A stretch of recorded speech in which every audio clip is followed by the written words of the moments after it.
E nós vamos discorrer a palavra aqui agora então. A palavra lá no livro de Atos, capítulo 12, nos conta algo assim interessante. Fala a respeito de Herodes. Herodes, quando manda matar Tiago, que era um dos apóstolos de Jesus. E por aquele mesmo tempo, o rei Herodes estendeu a mão sobre alguns da igreja para os maltratar. Veja, não se assuste se a partir do momento que você entregou a sua vida para Jesus, você começou a caminhar com Jesus, as pessoas começarem a te maltratar. É mister que isso aconteça, mas você não sabe o peso de glória que você recebe quando isso acontece, porque bem-aventurados são aqueles que por minha causa, por causa da minha palavra, forem perseguidos, caluniarem, defamarem, maltratarem. Regozijai-vos e alegrai-vos, porque será grande o vosso galardão. Aonde? Lá no céu.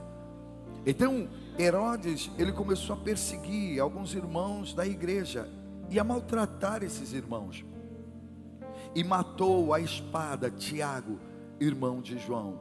E vendo que isso agradara os judeus, porque às vezes existem pessoas que se agradam em nos ver sofrendo, às vezes até pessoas das nossas família, parentes, amigos, irmãos, ficam felizes ao nos ver sofrer.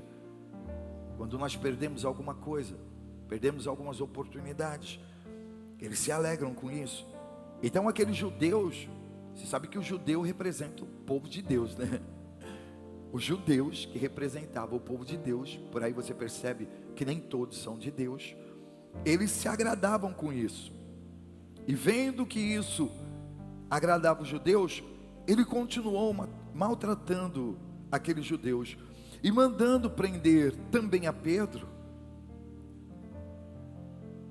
para dar mais ânimo àqueles homens, trazer mais alegria, porque Pedro era um dos apóstolos de Jesus, muito conhecido. Então mandaram prender Pedro também. Mas esses dias eram os dias dos asmos, era o dia de uma festa. E vendo-o prendido, e havendo-o prendido, o encerrou na prisão, e guardou Pedro com 4 quartetos de soldados, para que o guardassem, querendo apresentá-lo ao povo depois da Páscoa. Depois da Páscoa, eles iam matar Pedro. Agora, olha que coisa interessante, como eu estava dizendo de manhã. Pedro, um simples pescador, vivia da pesca, andava com Jesus. Todo mundo sabia que Pedro era um homem extremamente pacato, calmo. Havia se tornado um homem tranquilo, sereno. Depois dos conselhos que Jesus havia dado a ele, do discipulado que Jesus havia dado para ele, ele se tornou um homem moderado, equilibrado. Porque Pedro não tinha equilíbrio, não tinha moderança, domínio próprio. Quando foram prender Jesus, Pedro sacou a espada e cortou a orelha de um soldado. Ele foi repreendido, é claro, por Jesus, mas a essas alturas todo mundo já sabia que Pedro já havia se tornado um homem manso, um homem humilde. E mesmo assim Herodes mandou prendê-lo com 4 grupos de soldados. Cada grupo de soldados havia 4 homens. Então raciocina comigo, eram 16 soldados para prender um homem só. E não somente 16 soldados, mas eles amanetaram Pedro nas mãos, acorrentaram os pés dele, jogaram ele dentro do cárcere e fecharam a porta. Havia umas 3, 4 portas, celas, para chegar até Pedro. Aí eu pergunto, por que tudo isso? Porque o diabo, ele sabe o que existe dentro de nós.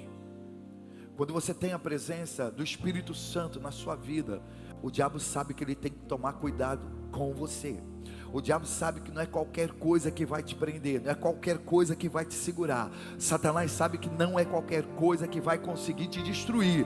Só muitas das vezes a pessoa que não tem a presença do Espírito Santo não sabe o quanto ela é perigosa para Satanás. Por isso que às vezes dá a impressão de que o mundo se levantou contra você, porque Satanás, ele é estrategista. Então não fique admirado quanto um monte de pessoas, onde você trabalha, onde você estuda, onde você mora, se levantar contra você. Não se assuste, é porque essas pessoas sabem o que está dentro de você, e elas não podem fazer qualquer coisa, elas não podem agir de qualquer jeito com você, porque não é qualquer coisa que vai te destruir. Só na sua cabeça, muitas das vezes, uma coisinha pequena vai conseguir destruir você. Não, não vai. Nós somos mais fortes do que você possa imaginar. Mesmo sozinho, um exército sem Deus é um exército, mas um homem com Deus, ele vale mais que um exército. Então esse era o medo de Herodes. Herodes sabia que havia uma força, havia um poder sobre a vida de Pedro, e ele não podia ser deixado lá no cárcere de qualquer jeito. Ele tinha que ser guardado, mas ele tinha que ser bem guardado. Então ele fez questão de colocar um monte de soldados.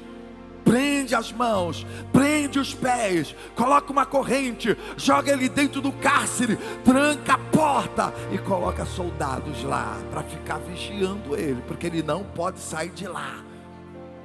Mas nada consegue deter um homem de Deus, nada consegue nos parar, nada consegue nos deter. E a palavra continua discorrendo, dizendo que ele havia prendido Pedro, encerrado ele na prisão, entregando-o a 4 quartetos de soldados para que o guardassem, querendo apresentá-lo ao povo depois da Páscoa. Pedro, pois, era guardado na prisão, mas a igreja fazia contínua oração por ele a Deus. Veja, por que muitos querem destruir a igreja? Por que, desculpa a expressão, mas por que o comunismo quer destruir a igreja? E tantas outras áreas, tantas outras religiões, grandes pensadores, filósofos, políticos, comunistas querem destruir a igreja, porque a igreja, uma vez que ela se reúne, uma vez que a igreja ela começa a orar, esse templo ele treme.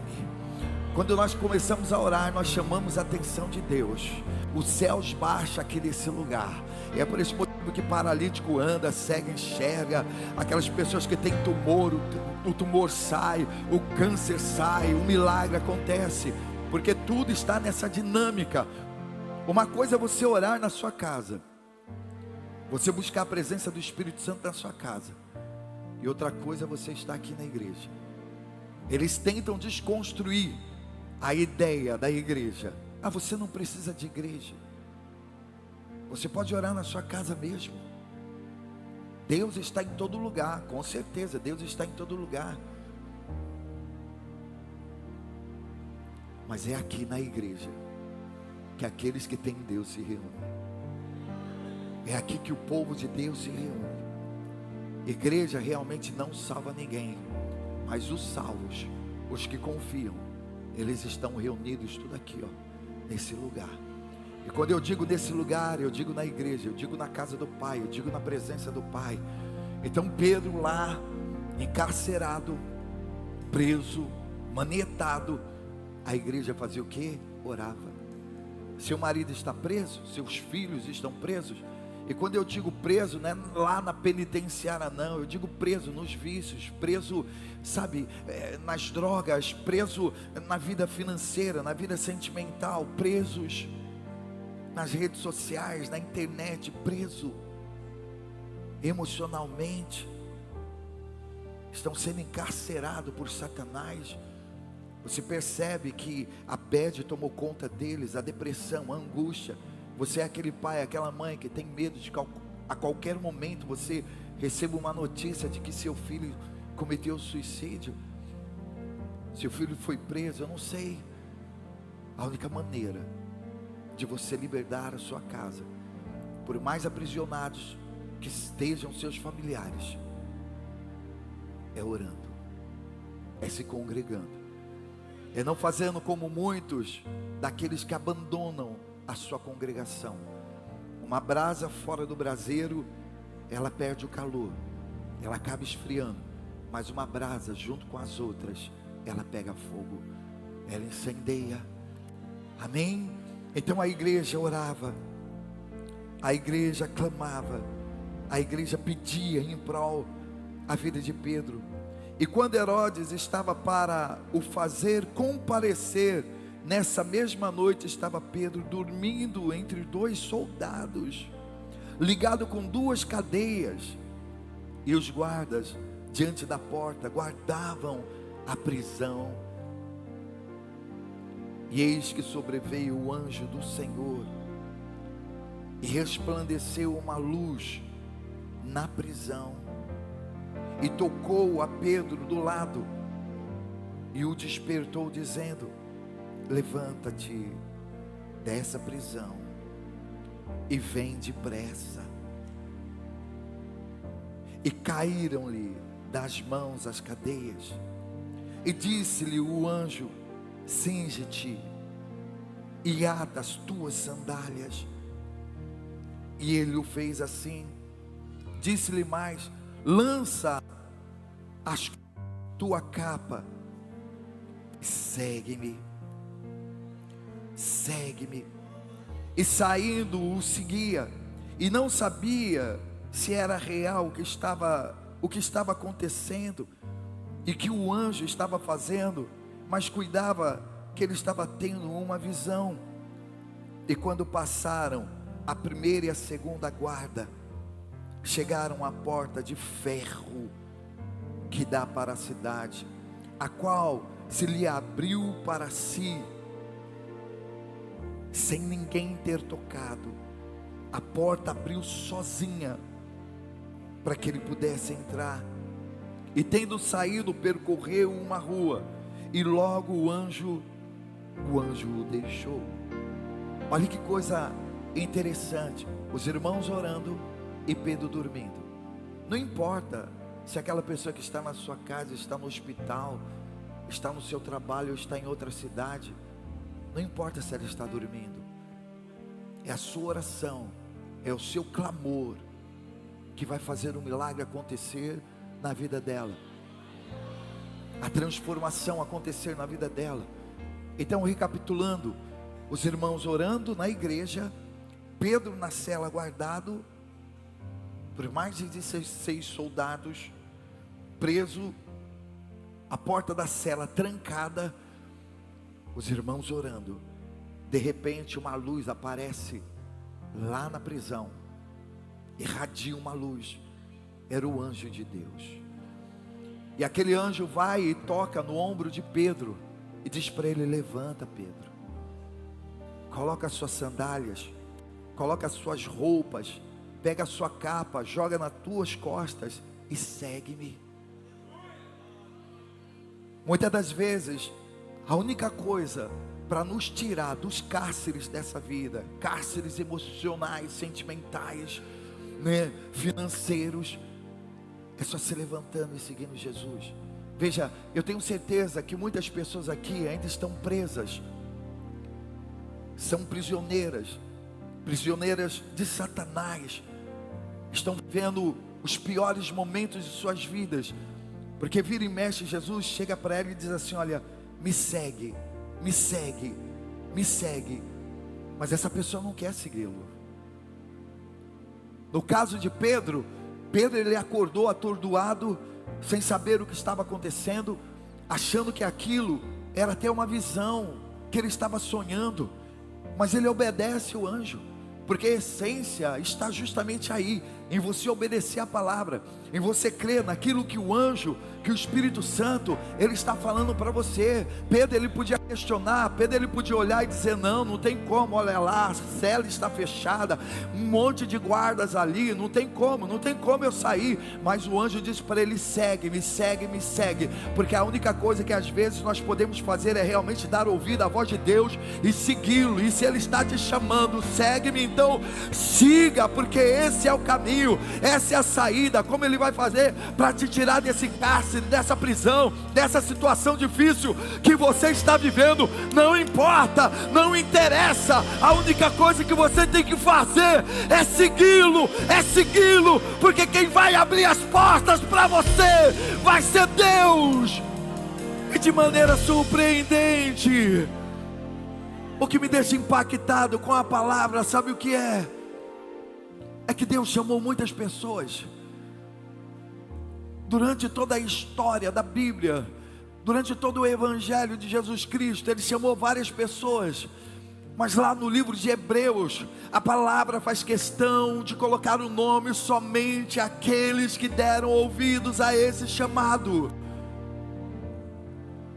Está registrado só o nome daquelas pessoas que foram chamadas e deram ouvidos ao chamado. De repente o que está faltando para você realmente é ouvir o chamado, é largar tudo, é correr para os braços de Jesus, é dar ouvidos a Jesus, é dar ouvidos à voz do Espírito Santo.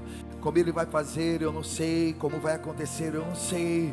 Mas a palavra diz que foi algo assim impressionante, porque na medida que Pedro, ele se levanta, a primeira coisa que acontece, quando ele dá ouvidos ao chamado daquele anjo, ao chamado de Deus, a primeira coisa que acontece foi as cadeias caírem das suas mãos. Existem pessoas que estão amarradas, não conseguem fazer nada. Quando elas não estão amarradas, elas têm a mão frouxa. Por quê, bicho? Porque tudo aquilo que elas vão fazer quebra.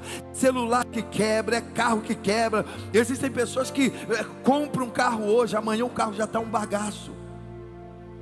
Não para nada inteiro na mão delas. Não para nada inteiro. Celular só vive quebrado, tela rachada. Nada dá certo, nada vai para frente. Então a primeira coisa que Deus, Ele quer fazer na vida daquela pessoa que dá ouvido a Ele, é quebrar as trancas. Então as trancas quebraram. As cadeias que manetavam Pedro caíram por terra, e ele começou a caminhar, ele começou a sair. Os soldados que estavam ali, eles ficaram como se estivessem atônitos, sem saber o que estava acontecendo. Eles não tiveram reação, eles não conseguiram reagir, eles não conseguiram deter Pedro. Aqueles que estavam sendo pagos para prender Pedro, para mantê-lo ali naquele cárcere, não conseguiram reagir. Sabe por quê? Porque caiam 1000 à tua direita, 10.000 à tua esquerda, mas tu não serás atingido. Deus não deixava aqueles soldados enxergar Pedro. Eles ficavam atônitos. E o anjo vem comigo, vem comigo, vem comigo. Eu não sei o tamanho da jornada, eu não sei o tamanho da caminhada, eu não sei quantos passos Pedro teria que dar para chegar até o portão principal que o levava à rua. Mas na medida que o anjo ia chamando, vem, vem, vem, Pedro foi se levantando, Pedro foi andando. As portas iam se abrindo. A palavra diz que as portas de ferro, de aço estavam fechadas. Pedro não precisou chegar metendo louco, Pedro não precisou chegar metendo o pé, porque é o que muitas das pessoas querem fazer. Muitas pessoas querem abrir as portas à força, na base do pontapé, quer meter o pé, quer quebrar tudo. E não é assim. Quando você tem Deus, não é assim. As portas se abrem naturalmente. Você consegue entender? Então Pedro, ele vai se aproximando daquela porta, ele vai acompanhando o anjo. E quando ele chega na porta principal, a porta que vai levá-lo para a rua, automaticamente, como se um poder, uma força sobrenatural abrisse aquela porta e liberasse Pedro. É assim que Deus age. Deus, ele age dessa forma na vida daquelas pessoas que oram, na vida daquelas pessoas que buscam. E como eu sempre digo para você, a árvore, ela não precisa fazer força para dar o seu fruto. Quando as suas raízes, o seu coração está plantado ali no jardim de Deus, você produz frutos, e frutos com abundância. Os frutos nascem na estação própria. Você não teme quando vem o calor, não teme quando vem o frio, não teme quando vêm as tempestades, os dias maus, porque você sabe que você está guardado, você está protegido pelo Todo-Poderoso. E eu quero profetizar sobre a sua vida nessa noite. Eu quero dizer que Deus está com você. Eu quero dizer para você que se você, a partir desse momento, começar a dar ouvidos à voz de Deus, ao chamado de Deus, eu tenho certeza que grandes coisas Ele também fará acontecer na sua vida, porque aquilo que está escrito vai se cumprir na sua vida. As promessas já estão liberadas, veja, todas as promessas já estão liberadas, meu. É só você tomar posse, e você toma posse a partir do momento que você abre o coração e começa a se entregar. E eu pergunto para você nessa noite, o que está faltando? Será que está valendo a pena você viver essa vida louca que você está vivendo? Será que está valendo a pena você viver com um pé no mundo e outro na igreja? Crente Raimundo, um pé no mundo e outro na igreja. Cristão não praticante. Será que está valendo a pena você muitas das vezes trocar momentos como esse para estar do lado de pessoas que só atrasam a sua vida, só diminuem você, só sugam aquilo que você tem? Porque para ter 1 milhão de amigos, só Roberto Carlos que é milionário. Amém, gente? Amigos são poucos. E você consegue perceber quem são seus amigos quando aquelas pessoas, elas te levantam, elas te incentivam a permanecer com Cristo Jesus. Se você acha que amizade não significa nada, significa muita coisa sim. Eu não sei se você sabe, mas a ciência, ela não comprova isso. Não existe fatos ainda científicos para comprovar isso, mas existem muitos comentários que quando um grupo de mulheres, elas andam juntos, elas conseguem sincronizar a menstruação. Você já ouviu falar disso? Quem já ouviu falar? Você que é mulher, já ouviu falar? As mulheres entram em sincronização por causa dos feromônios, né? Aí elas, daqui a pouco, ai amiga, você tem um comprimidinho? Esqueci o meu em casa. Ah, por que, amiga? Não, porque eu tenho. Daqui a pouquinho todas elas estão ali, ó, no mesmo ciclo menstrual. Às vezes é mãe, filha, a mesma época, a mesma semana. Para você ver como o contato de pessoas com pessoas influenciam. Então, se você acha que isso não tem nada a ver, tem sim. Esse ano de 2024, faça o seu trabalho. Trabalhe, estude, mas procure escolher as suas amizades a dedo. Se afaste de todas as pessoas que você percebe que faz o mal para você, que tentam desviar você do caminho, tentam desviar você de Deus. E se apegue a Deus. Mas o essencial mesmo é você atender o convite de Jesus. E eu tenho certeza que nessa noite o Espírito Santo, Ele está falando no coração de muitas pessoas. As pessoas que estão presas, encarceradas. Ele está dizendo para você nessa noite: ei, calça as suas sandálias, coloque as suas vestes, que representa as vestes de santidade. Coloque a sua túnica e segue-me. Segue-me. Você está disposto a seguir Jesus? Se você está disposto a seguir Jesus com todo afinco, fazer desse ano um ano diferente, é como eu disse, deixar de brincar de ser crente, deixar de brincar de ser evangélico, mas se tornar um fiel seguidor de Jesus. Então fique de pé aí no seu lugar. Você que quer se reconciliar com Deus nessa noite, você que sente que a sua vida está andando tão longe de Jesus, levante a sua mão direita, diga: eu faço o meu propósito de te servir, de te seguir, Senhor, de ser fiel ao Senhor, porque durante toda a minha vida eu tenho tentado me libertar dos cárceres, das prisões. Eu tenho tentado acertar sozinho, correr sozinho, mas eu já percebi que a minha dependência é totalmente, exclusivamente do Senhor. Eu preciso de Ti, eu dependo de Ti. Eu reconheço que a minha estrutura é pó, é barro, é cinza, é lodo, e é por esse motivo que nessa noite eu quero entregar a minha vida nas Tuas mãos. Eu quero nascer de novo. Esse ano de 2024 eu quero viver o novo, Pai. Eu quero viver para Te servir, para Te adorar. Eu quero viver a cada dia em comunhão contigo. Desperta a chama no meu coração, para que eu possa orar mais, para que eu possa Te buscar mais, para que eu possa ler mais a palavra. Que o meu coração a cada dia ele esteja, sabe, sendo quebrantado, triturado pela presença do Teu Espírito Santo.